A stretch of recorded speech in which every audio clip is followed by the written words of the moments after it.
Good evening বন্ধুরা, Rumpa's healthy food চ্যানেলে সবাইকে স্বাগত। আজ আমি আপনাদের জন্য নিয়ে এসেছি ঢাকাই রুইয়ের রেসিপি। তো বাজার থেকে একটি রুই মাছ নিয়ে এসেছি, ওটা ভালোভাবে ক্লিন করে কেটে লবণ হলুদ মাখিয়ে নিয়েছি।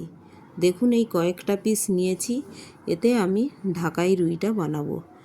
এটা কোনো ভাজার ঝামেলা নেই, এতে কাঁচা মাছটাতেই ঢাকাই রুই বানানো হয়। তো তার জন্য নিয়েছি কয়েকটা পিস রুই মাছ, লবণ হলুদ, নিয়েছি ধনেপাতা কুচি, সর্ষের তেল, টমাটো, চেরা কাঁচা লঙ্কা, কুচানো পেঁয়াজ, আর ফোড়নের জন্য নিয়েছি তেজপাতা, লঙ্কা, জোয়ান আর ক্যাপসিকাম।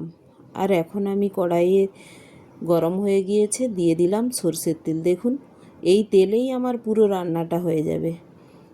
আর এতগুলো মাছ আমি বানাচ্ছি এই পরিমাণ তেলে, এটা কতটা হেলদি, কাঁচা মাছ দিয়ে বানাচ্ছি তো কতটা হেলদি বুঝতেই পারছেন। তো এর মধ্যে ফোড়নের জন্য দিয়ে দেব জোয়ান, তেজপাতা আর লঙ্কা। এর মধ্যে আমি এক এক করে মাছগুলো আগে দিয়ে দেব। যেহেতু মাছটা কাঁচা, তো মাছটা নিচে দিয়ে তার উপরে আমি যে উপকরণগুলো আছে ওগুলো দিয়ে দেব। দেখুন এইভাবে এক এক করে তেলের উপর মাছগুলো এক এক করে সাজিয়ে দিচ্ছি। আপনারাও এইভাবে মাছগুলো এক এক করে সাজিয়ে দেবেন, উপরে উপরে আমি দিচ্ছি না। যেইটুকু মাছ আছে কড়ার মধ্যে এক এক করে সাজিয়ে দিয়েছি। এখন এর মধ্যে আমি দিয়ে দেব কুচিয়ে রাখা টমাটো আর চেরা কাঁচা লঙ্কা। আর টমাটোগুলো দেখুন দেশি টমাটো, তাই দুটো দিয়েছি, হালকা টকটক ভাব আসে। আর এর মধ্যে দিয়ে দিলাম ক্যাপসিকাম কুচি। আর ক্যাপসিকাম কুচির সাথে এই ফ্লেভারটা মাছের সাথে মিশে যায়, তো মাছের স্মেলটা আর থাকে না, কাঁচা মাছের যে স্মেল এটা চলে যায়। ক্যাপসিকাম পেঁয়াজের সাথে ফ্লেভারটা মাছের সাথে চলে যায়, তো ভালোই স্মেলটা হয়ে যায়।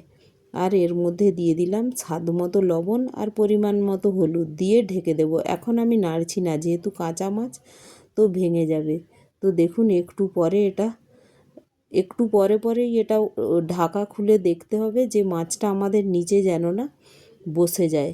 যেহেতু একদমই জল ইউজ করছি না, জলটা একটু পরে বেরিয়ে যাবে। দেখুন আমি এইভাবে ধীরে ধীরে আলতো হাতে তুলে এটাকে উল্টিয়ে দেব। দেখুন দেখাচ্ছি আপনাদের, এটা মাছটা এই দেখুন একটু কালারটা চেঞ্জ হয়ে গিয়েছে, তো হতে লেগেছে। তো এই সময় আমি একবার করে উল্টে দিলাম। আর ক্যাপসিকামগুলোও এর মধ্যে লবণ হলুদ দেওয়া আছে, একটু পরে তো এটাও একটু গলে যাবে, এর থেকে জল বেরিয়ে যাবে, তো এটা তখন নরম হয়ে যাবে। আর মাছ থেকেও জল বেরাবে, তো এটা অনেক কমেও যাবে আর দেখতেও সুন্দর হবে। তো এই সময় এর মধ্যে দিয়ে দিলাম কুচিয়ে রাখা পেঁয়াজ। মাছটা দেখুন এক পাশটা প্রায় কুক হয়ে এসেছে, তো এই সময়ই দিলাম পেঁয়াজ, না হলে পেঁয়াজটা বেশি ভাজা ভাজা হয়ে যাবে। তো এই সময় পেঁয়াজ দিয়ে আমি আবার ঢেকে দিলাম। আর পুরো রান্নাটাই এইভাবে ঢেকে ঢেকে বানাতে হবে। আর দেখুন এখন জল বেরিয়ে গিয়েছে, পেঁয়াজগুলোও গলে গিয়েছে, আর ক্যাপসিকামগুলো দেখছেন কতটা কমে গিয়েছে, তো জল বেরিয়েছে। আমি বাইরে থেকে একটুও জল দিই না এতে, তো এর জলেই পুরো রান্নাটা হয়ে যাবে। মাছের থেকেও জল বেরিয়েছে, দেখুন লেজটা পুরো রেড রেড হয়ে গিয়েছে, তো এক পাশটা হয়ে গিয়েছে। আর এখন আরেকবার আমি উল্টে দেব ভালোভাবে এক এক করে। আর এটা দেখুন যেহেতু কাঁচা, তো নরম মাছ, কতটা ধীরে ধীরে আমার মাছগুলো দেখুন এক এক ভেঙে গিয়েছে, একটু একটু, সবগুলো ভাগে না, দু একটা ভেঙে গিয়েছে। এটা নিচে একটু লাইট একটু বেশি ব্রাউন হয়েছে, তো এটা স্মেলটা খুব ভালো আসে এই রকম রান্না করলে। তো একবার অবশ্যই এইভাবে বানিয়ে দেখবেন। দেখুন কতটা জল বেরিয়ে গিয়েছে, এইভাবে ঢেকে ঢেকে নাড়তে নাড়তে দেখব যে জলটা কমে এসেছে। তখন এর মধ্যে দিয়ে দিলাম ধনেপাতা কুচি। আর ধনেপাতা কুচি দিয়ে আমি একটু 2 মিনিট স্লো আঁচে রেখে দেব। তো দেখুন 2 মিনিট হয়ে গিয়েছে স্লো আঁচে রেখেছিলাম। আর দেখুন ধনেপাতা কুচিও একটু নরম নরম হয়ে গিয়েছে, এর মধ্যে এই ফ্লেভারটা আসবে, তো এত সুন্দর লাগে। দেখুন জলটা কতটা কমে গিয়েছে, আমি দেখাচ্ছি দেখুন, আর জলটা বেরিয়ে আসছে না সবজি থেকে। তো এই সময় আমি ভালোভাবে এটা নেড়ে একটু ঢেকে বন্ধ করে রেখে দেবো গ্যাসটা 2-3 মিনিটের জন্য। দেখুন একদম জল আর আসছে না।